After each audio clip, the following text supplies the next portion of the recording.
was the last time you took a math test? What is 11 times 6? 7 plus 12, 9 times 5. Ha! Feeling a little inadequate now, are we? Want to help your kids escape the math facts black hole?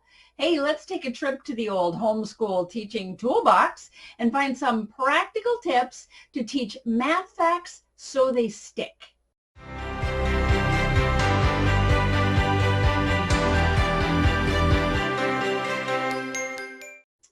Teaching math facts is as much about how they are taught as it is the actual memorization process. So learning styles have a lot to do with our ability to memorize facts and figures. If a concept is presented in a way that my brain can actually make connections to it, I will remember it. Conversely, if you want to try to teach me in a way that my brain just sort of walks right on by, you'll be teaching me that exact same thing tomorrow. So here's an example. Suppose that I'm a very hands-on learner. My brain connects with what I'm learning by way of physical movement. So when you want to teach me math facts and out come the flashcards, my brain just yawns and moves on to thinking about the pizza I'd like to have for dinner tonight. You have not allowed a way for my brain to connect with those flashcards. And that's the case for all the learning styles, whether we're talking about visual or auditory or that kinesthetic hands-on learner. Today, I'm going to give you some different ways to use the resources that we usually use to teach those nasty little math facts so your kids' brains can get that light bulb moment going on. That's right. And stay tuned all the way to the end of this video because I've saved the fun stuff for last. By the way, if you're not sure about your kids' learning styles, the very best book that I have ever come across on this subject would be The Way They Learn by Cynthia Tobias. This is the definitive learning style guide and a book every homeschooler should have on their shelf.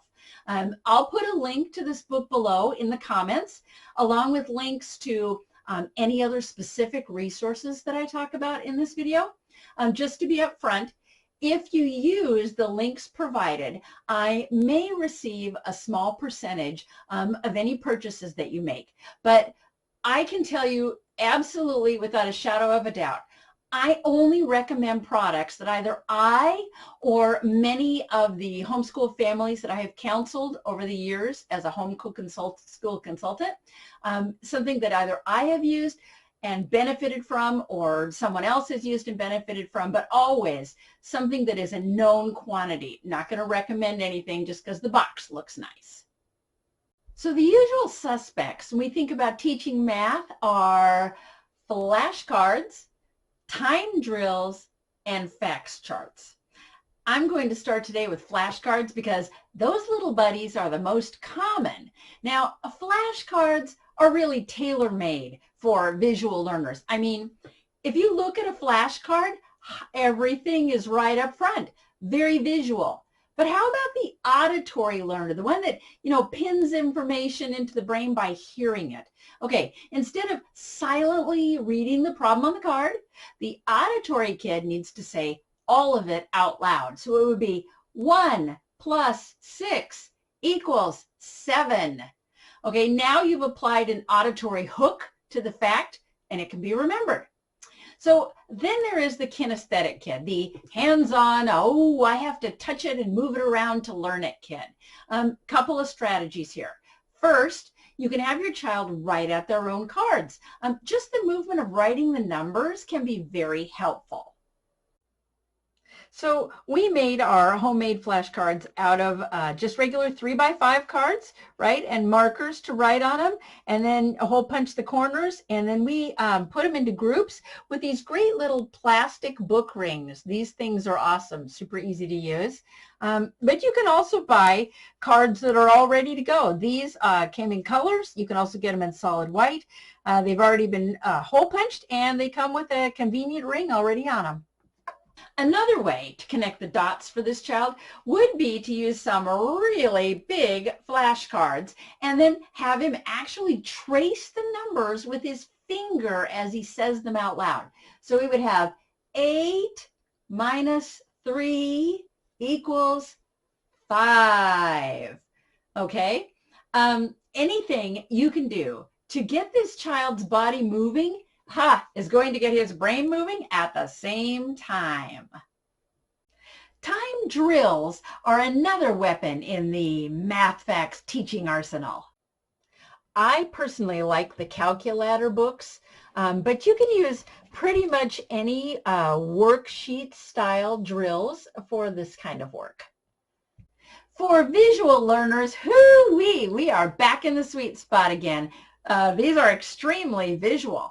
Now for auditory learners, just a very small adaptation can make these worksheets more useful. Just like with the flashcards, have your child talk his way through the worksheet. Then we get to the kinesthetic learners. Now for these, a worksheet is pretty tough sledding. I mean, not only are they entirely visual, but they are deadly boring for a kid that needs to move. That said, there is still an option for all those hands-on wiggle worms out there. The key is the timed aspect of the drill. Seriously, not kidding. Turn this into an athletic event. Okay, so do it like this. You let them do the first line of problems, right? And then they get to do some jumping. And then they do another line of problems and they get to do a couple of sit-ups. And then they do another line of problems. And now we're doing some crab walk. And I think you get the idea here. Not only is this child moving physically, but at the same time, they're working on speed, because you know that their little brain is thinking about how fast they can get to the physical part of this, rather than focusing on how long they have to sit still to work an entire sheet of math problems. Our next contender is the facts chart. You know, these guys that have the 0 to 12 across the top, 0 to 12 down the side, and all the sums or products in the middle. You mainly use these for addition and multiplication facts. But these are really a cheat sheet for math facts, with the hope that some sort of osmosis will take place, and by the time the child eventually gets tired of looking at the chart to find each fact, they will have soaked them up. Yet another great tool for visual learners. I mean, charts are all about eye tracking, the old, from point A to point B, as in, you have to look along the x-axis and along the y-axis and then find where the two lines merge. Now, for the auditory crowd, back to the same thing that we've had before, talking it through each time they look out a fact. By the way, I always had my kids make their own facts charts out of like the large box graph paper. That way I knew they really understood how it worked. So for kinesthetic learners, I would say that a facts chart is only useful if it is really large. I'm talking poster size here, right? So the child has to use large motor movements to connect the numbers, kind of like playing a downsized version of Twister. Have him move his arms, right, to point to each number, and then he has to slide his hands along the chart to find the answer.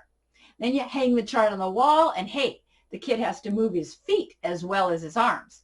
Now, just remember that facts charts are for a child to use anytime he can't remember a fact, rather than a direct tool for memorization. Like I said, a cheat sheet, but a really useful one. Now we get to the good stuff, the resources that are actually fun to use. These veer heavily into a hands-on learning, but they work equally well with visual and auditory learners. So first up are learning wrap-ups. Oh, I have not met a kid yet that did not love these things. So this is an older set of learning wrap-ups. This actually is a subtraction set. The newer sets are way more user-friendly. They are key-shaped. All of the pieces come joined together. These are all loose, so they're all kind of like in a big pile joined together. And then the strings are permanently attached. And with these, the strings are loose. But this is basically the gist of how you use these. So this is a -3 wrap-up, okay? So we're going to start over here where it says start. And we're going to start at the number 4. Well, 4 minus 3 equals 1. So we're going to wrap our string over to the answer, which is 1. Next up, we have 9 minus 3.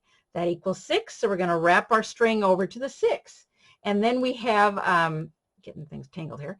Then we have, back in the 6, 6 minus 3, which equals 3. So we wrap our string up to the answer with that.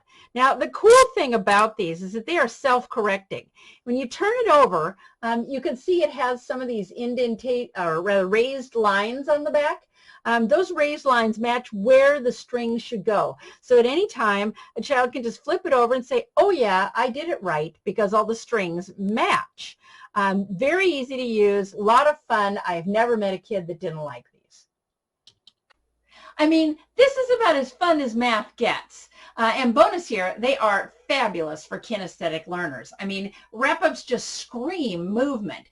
They come in varieties covering all of the 4 basic operations. So no matter where your child is at in his math journey, wrap-ups have got you covered. Next up, another of my personal favorites, Math It. Oh my gosh, this one really does make learning your math facts into a game. So this is pre-Math It that I'm showing you today. This is actually for like a kindergarten, maybe first grade that's just getting into math facts. My regular Math It is out on loan currently, because that's what I do with my resources for people that I'm helping homeschool. I loan them out what I have so they can try it and make sure it's something that they want to use. In this case, we'll just look at the pre-Math It today. This one uses dominoes to teach the math facts, comes with everything that you see here. The regular Math It uses more of a card system. But the cool thing about Math It is these books. Whatever version you're dealing with, it comes with this great guidebook that walks you through every aspect of learning math facts with the resources that they give you. The cool thing about this, really cool, is this is meant to be read with your child. So you can read it aloud. It's written for a child to understand. It's written in a way that it's kind of like an enjoyable story crossed with a game. It's just a lot of fun, very usable. I highly recommend it. Kinesthetic learners are captivated by Math It because it is all about movement again. Talk about your memory cement. Okay, and now we're at my last fun little suggestion, and this one might surprise you, but how about play a game of cards? Take a deck of cards and lay out the cards on a table face down. Next, you have the first player turn over 2 cards at random. So we're going to turn over, I would apply 10 to the face cards, by the way, just saying. So, okay, you got the 2 cards. Now ask that player to add or subtract or multiply the 2 cards, depending on what facts you're teaching. So if we're teaching multiplication, what is 10 times 10? Answer is, of course, 100. Right answer, ding, ding, ding, and the player gets to keep the cards into their own pile. Wrong answer, and the cards come back to the table for another try.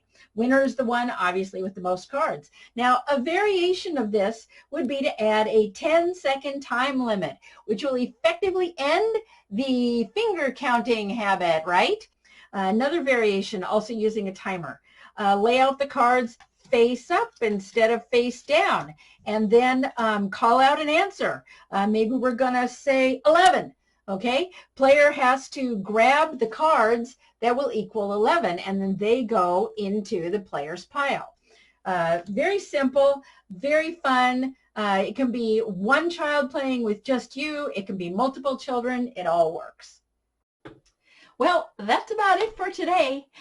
Before we wrap up, though, I'd like to throw in a word about right brain learners. These kids are a group unto themselves, and present some very interesting challenges to teaching anything that has to be memorized. Their brains need a really different approach, so I'll be doing a video soon that gives lots of tips just for them. For now, just know that yes, while right-brainers learn differently, it doesn't mean they can't be taught to memorize. It just takes a little more effort. So I hope this video has helped you pick up some new ideas for teaching those pesky math facts. Keep in mind, math facts are the foundation of every bit of math that your child will ever learn. Take the time to really cement those facts into little brains, even if it means, yes, I'm going to say it, homeschool blasphemy, even if it means putting aside your regular math curriculum for a while. You want your kids' math skills to be built on solid ground. Don't be afraid to think outside the box and find the best methods that will suit your child's learning style. And remember, you can do this because you, yes, you are amazing. Thank you so much for watching today. If you enjoyed this video, hey, give it a thumbs up and click the subscription button. And don't forget to turn on the notification bell so you never miss a single new video. You can also leave me a comment if you have a question or a tip to share. And please, oh please, share this video because the homeschool journey is way more fun with friends.